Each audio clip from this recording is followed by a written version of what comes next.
శ్రీమాత్రే నమః. సద్గురు జ్యోతిషాలయం నుండి శ్రీ పరాభవనామ సంవత్సర ఉగాది పంచాంగ శ్రవణం మరియు ద్వాదశ రాశులకి ఎలా ఉందో మనం తెలుసుకోబోతున్నాం. ముందుగా welcome to spot news K27 TV ప్రేక్షక మిత్రులకి శుభాకాంక్షలు. శ్రీ గురుభ్యో నమః. నమస్కారం. అందరూ కూడా మీ యొక్క ఇష్టదైవాన్ని ప్రార్థన చేసుకోండి, మీ తల్లిదండ్రులకి ప్రార్థన చేసుకోండి. నూతన సంవత్సరాన్ని ప్రారంభిస్తున్నాం. శ్రీ పరాభవనామ సంవత్సరంలో ధనుస్సు రాశి వారికి ఎలా ఉందో తెలుసుకుంటాం. ధనుస్సు రాశి మిత్రులారా, మీకు ఉగాది శుభాకాంక్షలు. ఆదాయం 14, వ్యయం 11, రాజపూజ్యం 5, అవమానం 6. ఒక రకంగా మిశ్రమంగా కూడా చెప్పుకోవచ్చు. కానీ శ్రీ పరాభవనామ సంవత్సరంలో ధనుసు రాశి వారికి జాగ్రత్తగా ముందు సాగాల్సినటువంటి సంవత్సరం. అన్ని రకాల వారు ఫస్ట్ మీ ఆరోగ్యాన్ని జాగ్రత్తగా చూసుకోండి. ఫస్ట్ వాహనం నడిపేటప్పుడు కాదు. ఎందుకు గురుగారు కొత్త సంవత్సరంలో పంచాంగ శ్రవణం విని జాతకం తెలుసుకుంటే, అవును కదా అర్ధాష్టమ శని నడుస్తుంది కదా, కాస్త జాగ్రత్తగా ఉండాల్సిందే కదా. ఒక 2 గ్రహాలు బాగాలేదు, మిగతా కూడా కొంచెం అనుకూలంగా ఉంది, కొంచెం జాగ్రత్తగా ఉండాల్సిందే. దానివల్ల ఏదో ఊహించుకోకుండా ఏమో అపోహ జరిగిపోతుందని జాగ్రత్తగా ఉండాలని చెప్పాను, అంతే.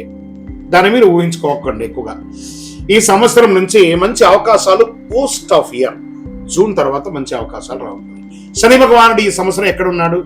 మీనరాశిలో శని 4వ స్థానంలో సంచరిస్తున్నాడు. అందుకే అర్ధ అష్టమం, 4 అంటే అర్ధాష్టమంలో ఉన్నాడు. గృహ సంబంధ విషయంలో ఇబ్బంది పెడుతుంటాడు, మానసిక ఒత్తిడి ఇస్తుంటాడు, స్థిరాస్తి విషయంలో అల్లకల్లోలాన్ని సృష్టిస్తుంటాడు.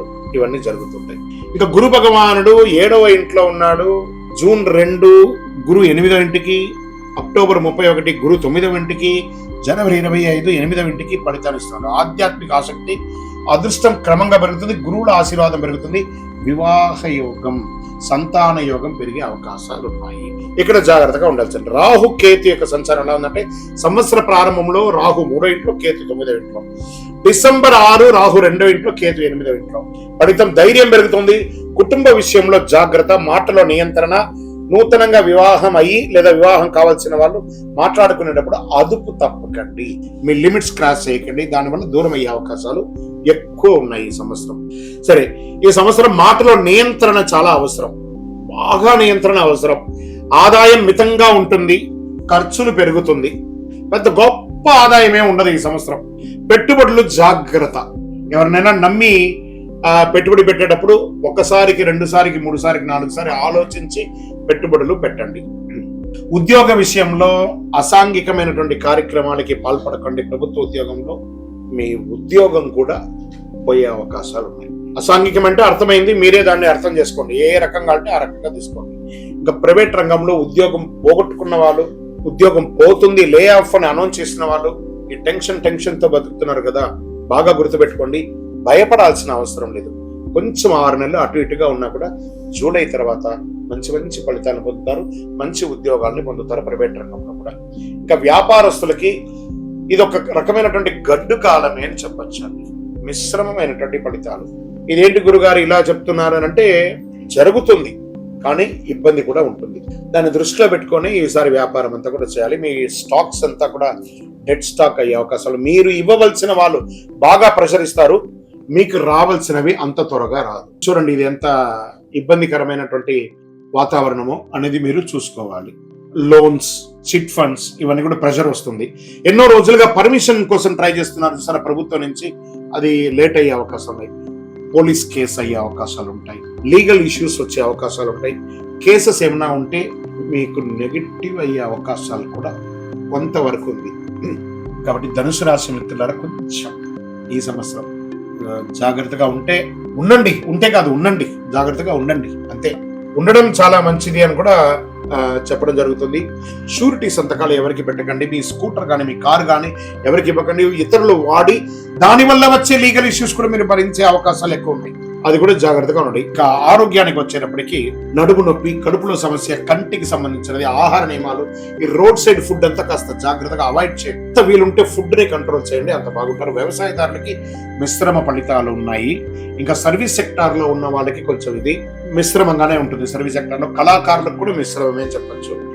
ఇంకా మీడియా రంగం వారికి కాస్త ఊరట, గొప్పగా లేదు, ఊరట మాత్రమే.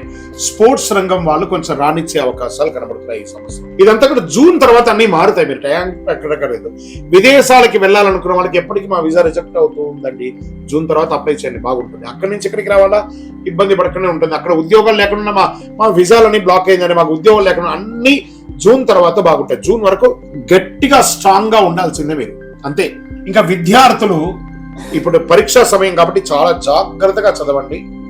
నెక్స్ట్ ద మినిట్ మీరు గెలుస్తారు, కానీ చాలా కష్టపడి గెలవాల్సిన పరిస్థితి. ఇంకా నక్షత్ర వారిగా ఎలా ఉందంటే, మూలా నక్షత్ర వారికి జీవితంలో మార్పులు, ధైర్యం అవసరం, ఆధ్యాత్మిక ఆసక్తి పెరుగుతుంది. పూర్వాషాఢ నక్షత్రం గౌరవం పెరుగుతుంది, కొత్త అవకాశాలు, ప్రయాణాలు. ఈ ప్రయాణాల్లో వెళ్ళేటప్పుడు మీ యొక్క వాల్యుబుల్ థింగ్స్ అని కూడా మిస్ అయ్యే అవకాశాలు ఉంటాయి, అవి కూడా జాగ్రత్తగా చూసుకోండి. ఉత్తరాషాఢ నక్షత్రం మొదటి పాదం ఉద్యోగ పురోగతి, నాయకత్వ లక్ష్యం, కుటుంబ సౌఖ్యం, మిశ్రమమైనటువంటి ఫలితాలు ఉన్నాయని కూడా చెప్పొచ్చు. అదృష్ట సంఖ్యలు 3, 6, 9. అదృష్ట రోజులు గురువారం మరియు ఆదివారం. అదృష్ట రంగులు పసుపు మరియు నారింజ. పరిహారాలు ఏం చేయాలి? గురువారం గురు పూజ చేయండి. శని భగవానుడికి అర్ధాష్టమ శని వచ్చింది కదా, దేహి మే బుద్ధి వైశిష్ట్యం, దేహి మే నిత్య యవ్వనం, దేహి మే పరమానందం, దేవదేవ శనైశ్వర దేవదేవ జగత్పతే అని శని భగవానుడికి ప్రతిరోజు 19 ప్రదక్షిణాలు చేయండి. ఒక 48 రోజులు, ఉగాది నుంచే ప్రారంభించారు. 48 రోజులు వదలకుండా 19 ప్రదక్షిణాలు చేయండి. చేసిన తర్వాత రిలాక్స్ గా కాసేపు కూర్చొని ప్రార్థన చేయండి. శని భగవాన్ యొక్క ఆశీస్సులు సంపన్నంగా మీకు కావాలి, ఖచ్చితంగా కావాలి. దత్తాత్రేయ స్వామి వారి ఆరాధన చేయండి, పసుపు దానం ఇయ్యండి, ఆవులకి ఆకుకూరలు అవన్నీ పెట్టండి. ఇంకను సకల దోషాలు తొలగి ఆనందంగా ఉండడానికి మీ ఇళ్ళవేల్పు ఇష్టదైవం కులదైవ దేవాలయానికి వెళ్ళి ఒక మట్టి మూకుడు పెట్టి నల్ల నువ్వులతో ఒక నల్ల క్లాత్ లో ఉండ చుట్టి అందులో నల్ల నువ్వులు వేసి ఒక మూటలాగా చేసి మట్టి ముక్కులు పెట్టి నువ్వుల నూనె వేసి దీపం వెలిగించండి.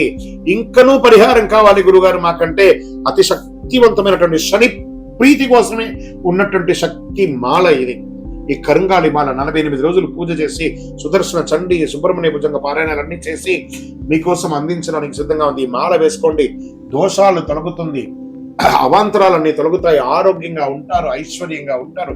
ఇంకను మా వ్యక్తిగత జాతకం ఈ కొత్త సంవత్సరంలో తెలుసుకోవాలనుకుంటున్నామండి.